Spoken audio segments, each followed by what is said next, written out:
क्योंकि ख़ातमुन नबीयीन मोहम्मद सल्लल्लाहु अलैहि वसल्लम का तो एक ही कौल हमारे लिए काफ़ी है। इमामुल महदी का ज़हूर जो है वो बैतुल्लाह में ही होगा, उससे पहले ना उनको कोई जानता होगा ना पहचानता हो। किसी दौर के अंदर भी किसी अम्बिया रसूल को एकदम से कौम ने किसी ने भी नहीं माना।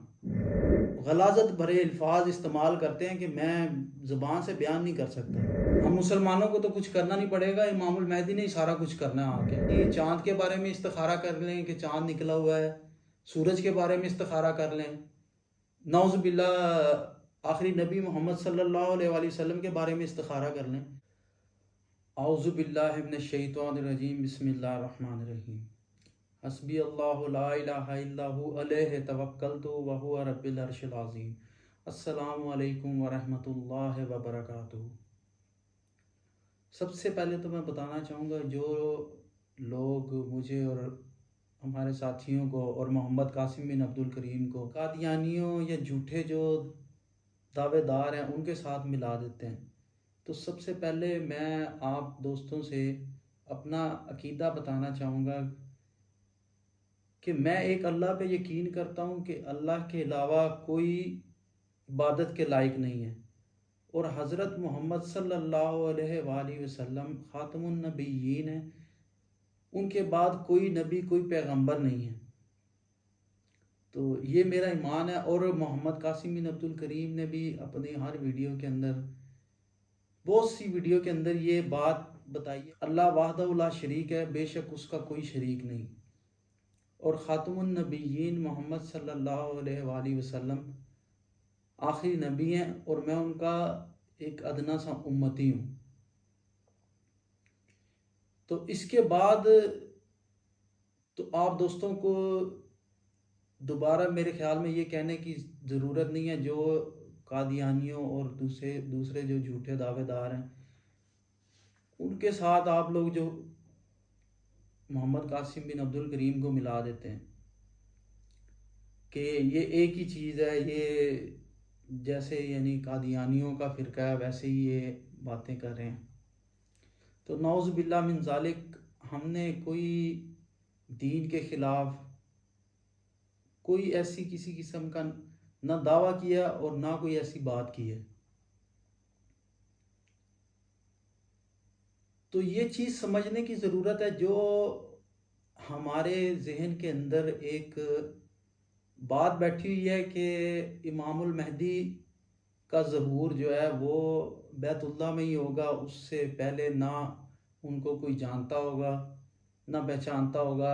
एकदम से लोग बैतुल्लाह के अंदर ही उन्हें पहचान लेंगे, वहीं उनका ज़हूर होगा और वहीं उनकी बैत होगी। तो हर जो दोस्त है वो यही गुजारिश कर रहा है कि इस बात को समझने की ज़रूरत है कि अहादीस भी हमें यही बताती हैं कि ज़हूर एक अलग चीज़ है और बैत अलग चीज़ है। जब हम इन दोनों चीज़ों को मिला देंगे तो फिर बात नामुमकिन है हमें समझ आए। क्योंकि अगर बैत और ज़हूर एक ही चीज़ होता तो फिर इतनी इमामुल महदी के बारे में जो अहादीस हैं, जो मुतवातर के साथ हमें बता रही हैं कि जो जो वाक़यात जो जो उस वक़्त के अंदर इवेंट्स होंगे, तो वो अहादीस के अंदर पूरा सिनेरियो बताया जा रहा है। तो अगर हम यानी बाकी हदीस को छोड़ दें और सिर्फ एक हदीस को ही कहें कि नहीं वो ज़हूर और बैत एक ही वक़्त में होगा,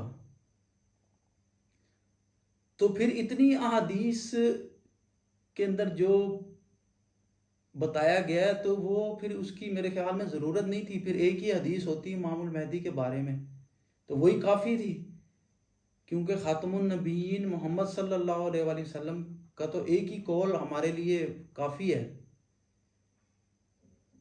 तो इसकी ज़रूरत ना पेश आती अगर इतनी अहादीस की, कि सिर्फ एक ही सिनेरियो बनता और बैत और ज़हूर का मामला उसी टाइम पेश आता।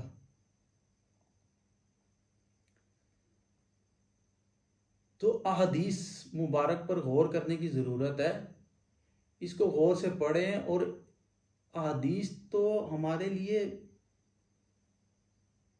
यानी हम एक एक लफ्ज़ पर गौर करें, वो हमारे लिए मोती हैं अहादीस शरीफ के अंदर। तो एक एक अहादीस के अंदर गौर से पढ़ें, क्या इशारा मिल रहा है, क्या बताया जा रहा है, फिर हमें ये बात समझ में आएगी। नहीं तो जिस बात पर हम अड़े हुए हैं कि बैत और ज़हूर बैतुल्लाह में होगा, उसी वक़्त सारा सबको पता चल जाएगा। बेशक इमामुल महदी का बहुत रुतबा बुलंद है, हमें अहादीस में बताया गया है साफ साफ वाज़ेह अल्फाज के अंदर, लेकिन वो इमाम होंगे क्योंकि नबूवत का सिलसिला ख़त्म हो चुका है। तो ये जिस बात पर हम अड़े हुए हैं, तो इस लिहाज से तो हम नौज़ बिल्लाह मिन ज़ालिक इमामुल महदी को नबूवत के भी दर्जे से बुलंद समझ रहे हैं, क्योंकि जितने भी अंबिया रसूल पैगंबर अल्लाह रब्बुल इज़्ज़त ने भेजे हैं, तो किसी दौर के अंदर भी किसी अंबिया रसूल को एकदम से कौम ने किसी ने भी नहीं माना। अच्छा, तो फिर यानी कि हमारे प्यारे पैगंबर मोहम्मद सल्लल्लाहु अलैहि वसल्लम खातमुन नबीयीन, यानी उनको तमाम अंबिया कराम पर अल्लाह रब्बुल इज़्ज़त ने फजीलत बख्शी, इमामुल अंबिया का लक़ब मिला। तो ये काम तो अल्लाह रब्बुल इज़्ज़त ने उस दौर में नहीं ये काम हुआ जो आज हम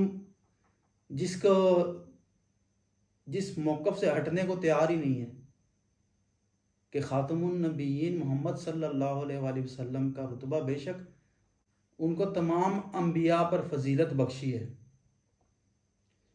तो ये काम तो उस दौर में भी नहीं हुआ जब आप तशरीफ़ लाए और एकदम से यानी कौम ने नहीं माना उनको।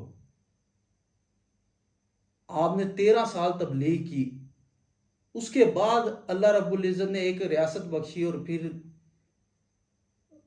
पूरी दुनिया में इस्लाम फैला।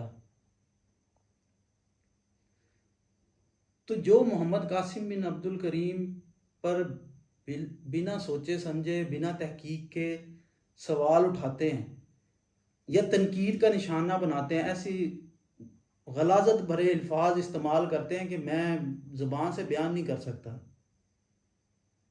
तो इन्होंने कभी ये नहीं सोचा कि कल हम लोग कहाँ खड़े होंगे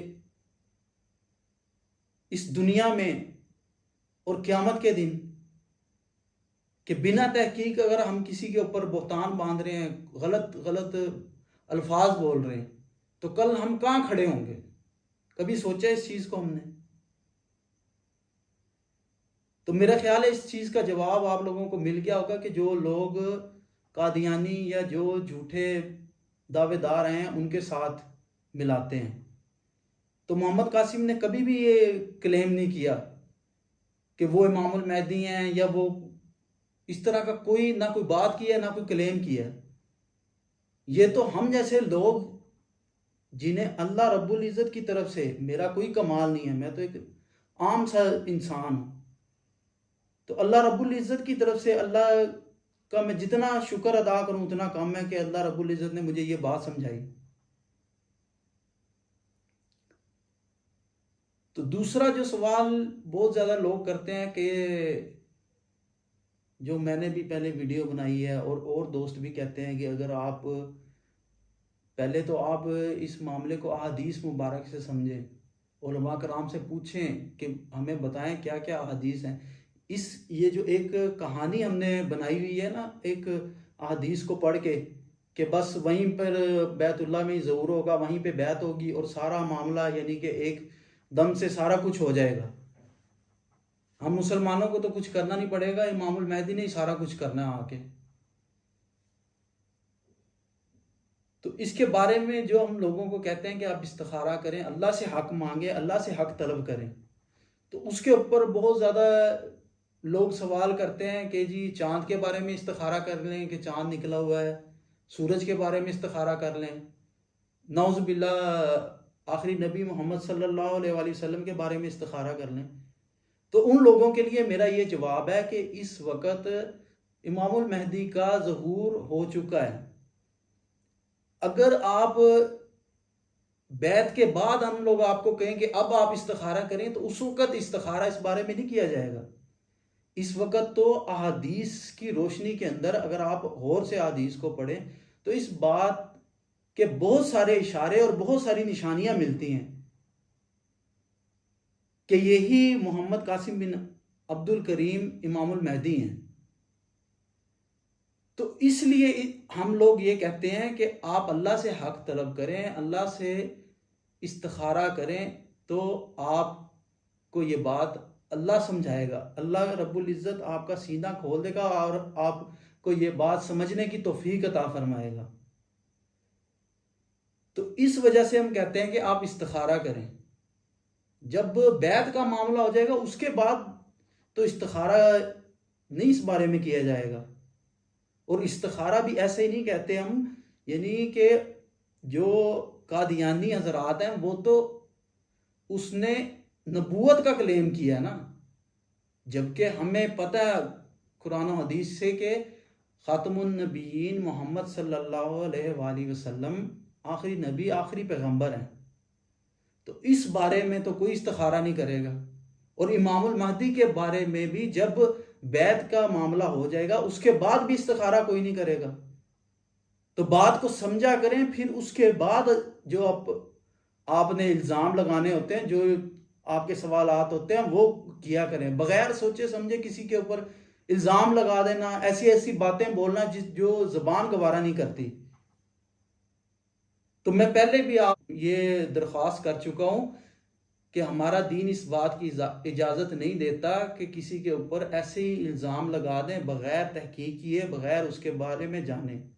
हमें पता ही नहीं है कि मोहम्मद कासिम बिन अब्दुल करीम क्या क्या कह रहे हैं, मुंह उठा के उनके ऊपर यानी फतवे लगा देते हैं और जो है गलीज गलीज जो है गुफ्तगू करते हैं उनके बारे में। तो हर दौर के अंदर जब भी हक आता है तो सबसे पहले ना दाढ़ी का हुक्म दिया जाता है। मैंने पहले भी आपको बताया है कि अगर मैंने दाढ़ी रखी हुई है और मैं दूसरे एक मुसलमान को ये सोचकर उसके ऊपर तकब्बुर करूं कि मैं तो दाढ़ी रखी हुई है, मैं बड़ा नमाजी परहेजी हूं, तो ये तकब्बुर जो है ये अल्लाह रब्बुल इज़्ज़त को शदीद नापसंद है। जब मूसा अलैहिस्सलाम से पूछा गया कि इस वक्त दुनिया पर सबसे ज़्यादा इल्म वाला शख्स कौन है, तो मूसा अलैहिस्सलाम ने फरमाया कि मैं हूं। तो अल्लाह रब्बुल इज़्ज़त को उनका ये तकब्बुर इतना शदीद नापसंद आया कि फिर अल्लाह रब्बुल इज़्ज़त ने उनको खिज़र अलैहिस्सलाम के पास भेजा। तो ये जो इल्म का तकब्बुर या किसी चीज़ का तकब्बुर, यानी मैं नेक हूं और मेरे अंदर उस चीज़ का तकब्बुर है कि मैं दूसरों से नेक हूं और मैं अफजल हूं, तो यही तो तकब्बुर है। तो ये इंसान की सारी नेकियां, सारे अमाल को खा जाता है। तो बिना सोचे समझे किसी के ऊपर ऐसे, यानी हमारे पास इसलिए तो बहुत टाइम होता है कि हम वीडियो बनाएं और हम कमेंट्स करें इनके खिलाफ। मैंने पिछली वीडियो के अंदर भी आपको सबूत के साथ ये बात बताई है कि अगर मोहम्मद कासिम झूठे होते नौजुबिल्लाह मिन ज़ालिक, तो इतने बड़े बड़े इवेंट्स जो वो अपने ड्रीम्स के अंदर बता रहे हैं कि ये मुझे दिखाया गया है, तो उनके पास कौन सी ऐसी टेक्नोलॉजी है या कौन सा ऐसा जादू है जो वो हूबहू ऐसे अपने ख्वाब को पूरा कर देते हैं। तो ये उनके इख्तियार की बात नहीं है। ये जो ख्वाब रब्बे कायनात दिखा रहा है ये वही पूरा करके, और हमें सबूत मिल रहे हैं इस चीज के कि मोहम्मद कासिम सच्चे हैं, उनके ख्वाब सच्चे हैं। तो एक मोमिन को, कलमा को, मुसलमान के बारे में उठा के कभी कादियानी के साथ मिला देते हैं, कभी किसी के साथ मिला देते हैं, कभी किसी के साथ मिला देते हैं। जब कोई बंदा इस किस्म की बात करता है तो सबसे पहले उसके बारे में तहकीक करनी चाहिए कि इसका ये क्या मौकफ है, क्या इसने खुद दावा किया है, इमामुल महदी होने का दावा किया है या नबूवत का दावा किया है। फिर तो आप जो है कादियानी या किसी के साथ आप इनको मिलाएं। जब उन्होंने क्लेम ही नहीं किया, वो तो अल्लाह रब्बुल इज़्ज़त का हुक्म मान कर ये ख्वाब दूसरों तक पहुंचा रहे हैं। नहीं तो कासिम भाई को तो ख्वाब जो है वो 30 सालों से आ रहे हैं, तो वो उस वक्त बयान करते जब उन्हें जवानी के अंदर शोहरत की भी जरूरत थी या दौलत की भी जरूरत थी। अब आकर वो अपनी तरफ से क्यों बयान करेंगे? हम इस चीज को समझते नहीं है कि वो अल्लाह का हुक्म हम तक पहुंचा रहे हैं। बजाय इस बारे में तहकीक करने के तो और चीजों के लिए हमारे पास बहुत वक्त है। तो इस बारे में तहकीक करें, अल्लाह से मदद मांगें, इंशाल्लाह अल्लाह रब्बुल इज़्ज़त हक दिखाएगा। फिर अपनी जो भी आपकी राय होती है वो आपका हक है, वो आप कायम करें। और कासिम भाई ने भी कभी किसी को ये फोर्स नहीं किया कि आप मेरे ड्रीम्स पे बिलीव करें। उन्होंने यही कहा कि आपके पास इख्तियार है, आप चाहे इस बात को माने या इस बात को रद्द कर दें। तो फतवे और जो है गलत बयानी उनके ऊपर ऐसे थोप देते हैं जैसे पता नहीं नौज़ बिल्लाह मिन ज़ालिक वो क्या बात कर रहे हैं, या कोई उन्होंने नौज़ बिल्लाह क्लेम कर दिया इमामुल महदी का। तो इंशाअल्लाह अगर आप भी इस बारे में गौर करेंगे, इस बारे में तहकीक करेंगे कि अहादीस मुबारक हमें क्या कह रही हैं। सबसे पहली बात, उनका नाम नबी पाक सल्लल्लाहु अलैहि वसल्लम के नाम पर, ठीक है। और जो लोग ये कहते हैं ना कि मोहम्मद बिन अब्दुल्ला होगा, उनके लिए मेरा ये जवाब है कि कोई एक हदीस मुबारक आप ला के दिखाएं ना कि जिसके अंदर खातमुन नबीयीन मोहम्मद सल्लल्लाहु अलैहि वसल्लम ने ये फरमाया हो कि उनका नाम मोहम्मद बिन अब्दुल्ला होगा। आपने ये फरमाया कि उनका नाम मेरे नाम जैसा होगा और उनके वालिद का नाम मेरे वालिद के नाम जैसा होगा। तो अब आप ये बताएं कि नौज़ बिल्ला यानी अब्दुल्ला कोई और परवरदिगार है और अब्दुल करीम कोई और परवरदिगार है। अब्दुल्ला का मतलब भी अल्लाह का बंदा है और अब्दुल करीम का मतलब भी अल्लाह का बंदा है। अच्छा, ये सबसे पहली निशानी। दूसरी बात, पहले भी बार बार हर साथी यही बात कर चुका है कि नबूवत का दरवाजा बंद हो चुका है, नबूवत खातमुन नबीयीन मोहम्मद सल्लल्लाहु अलैहि वसल्लम पर खत्म हो चुकी है। तो उसके बाद इमामुल महदी की अल्लाह रब्बुल इज़्ज़त किस तरह गाइडेंस करेगा, किस तरह रहनुमाई देगा? जब वही नहीं आनी, जब कोई फरिश्ता आसमान से नहीं आना, तो अल्लाह रब्बुल इज़्ज़त कैसे रहनुमाई फरमाएंगे इमामुल महदी की? जबकि अहादीस मुबारक हमें तवातुर के साथ इस बारे में मिलती हैं कि जब आपने फरमाया कि नबूवत मुझ पर ख़त्म होगी सल्लल्लाहु अलैहि वसल्लम ने, तो सहाबा ने पूछा, आपने फरमाया कि नबूवत ख़त्म हो चुकी है और मुबशरात बाकी हैं। तो सहाबा कराम ने पूछा, या रसूल अल्लाह के मुबशरात से क्या मुराद है? तो आपने फरमाया कि मुबशरात सच्चा ख्वाब, मुसलमान का सच्चा ख्वाब, जो कि नबूवत का 46वां हिस्सा है। तो फिर हम बिना सोचे समझे, यानी कि मोहम्मद कासिम बिन अब्दुल करीम सैयद खानदान से हैं, हाशमी कुरैशी सैयद, तो उसके बावजूद हम बिना सोचे समझे, यानी कुछ भी हमारे जो दिमाग में आएगा हम वो बोल देंगे, जो जुबान पे आएगा वो हम निकाल देंगे। तो गुजारिश आप लोगों से हर बार यही करते हैं कि हमारा ना कोई किसी फिरके से ताल्लुक है कि हम किसी फिरके को प्रमोट करें, ना सियासी जमात से। इसी मुल्क पाकिस्तान के रहने वाले हैं हम। तो लोगों को अल्लाह रब्बुल इज़्ज़त बादल के साहिबानों की तरह पता नहीं दुनिया से कहां कहां से अल्लाह ताला इनके इर्द गिर्द इकट्ठे कर रहा है लोगों को। और मौजूदा वक्त के अंदर तो एक नहीं, दो नहीं, कई ख्वाब मोहम्मद कासिम के पूरे हो चुके हैं, हू बहू ऐसे ही। जरा जाके देखें तो सही ना कि कौन सी उनके पास ऐसा जो है वो टेक्नोलॉजी है कि वो पुरानी डेट के अंदर ख्वाब डाल देंगे। जरा जाके देखें ना मोहम्मद कासिम पीके चैनल पर, जो बैक डेटों में जो 2-2, 3-3 साल, 5-5 साल पुराने ख्वाब हैं अपलोड हुए हुए, तो जो मौजूदा वक्त में पूरे हुए हैं, तो उसके बावजूद भी हम यानी इस बात को तस्लीम करने के बजाय कि ये वाकई ख्वाबों के अंदर हकीकत है, ये हकीकत पर मबनी है, तो जो हमारे मुंह में आता है वो हम बोल देते हैं। कासिम भाई के बहुत सारे ख्वाब जो इमरान खान के बारे में थे वो हूबहू ऐसे ही पूरे हुए हैं। और जो बिल्कुल वाज़ेह एक निशानी बताई गई है मोहम्मद कासिम बिन अब्दुल करीम के ख्वाबों के पूरे होने की, कि पाकिस्तान को तोड़ा बोरा बनाने की कोशिश की जाएगी। तो जो मौजूदा हालात पाकिस्तान के अंदर बने हुए हैं, ये हमें नजर नहीं आ रहे कि ये जो हालात हैं वो किस तरफ जा रहे हैं। हूबहू जो सिचुएशन मोहम्मद कासिम को ख्वाबों में बताई गई है, सेम उसी तरफ ये हालात जा रहे हैं।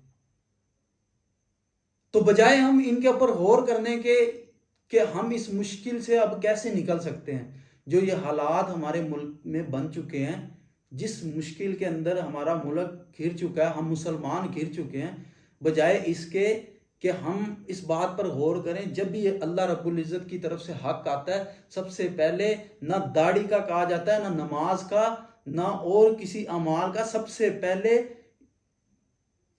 लोग जिस शिर्क में गिर चुके होते हैं, सबसे पहले यह तलकीन की जाती है कि ला इलाहा इल्लल्लाह मुहम्मदुर रसूलुल्लाह, कि अल्लाह एक है, अल्लाह के सिवा कोई माबूद नहीं।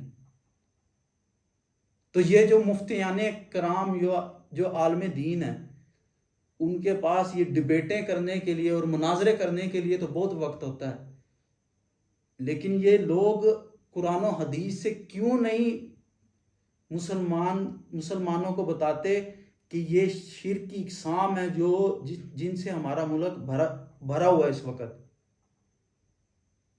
तो बार बार यही पैगाम दे रहे हैं कि जब इस मुल्क पाकिस्तान को शिर्क और उसकी इकसाम से पाक किया जाता है तो अल्लाह की मदद आती है। बजाय हम अपने घरों के अंदर गौर करने के कि हम कौन सी शिर्क की इकसाम में घिरे हुए हैं, हम उलमा कराम से जाके पूछें, मुफ्तियाने कराम से जाके पूछें कि अहादीस में ये क्या मिलता है कि जो ये शख्स कह रहा है मोहम्मद कासिम बिन अब्दुल करीम कि ये तस्वीरें लगाना शिर्क है, ये जो आर्ट और कल्चर के नाम पर हम बुत बना लेते हैं, ये सारा शिर्क है, और जो हम गैरुल्लाह से मदद मांगते हैं ये सब शिर्क है। ये जाके पूछें ना, और इन इकसाम से निकलने की कोशिश करें ताकि हम इस मुश्किल हालात से निकल सकें, ताकि इस मुल्क में अल्लाह की मदद आए।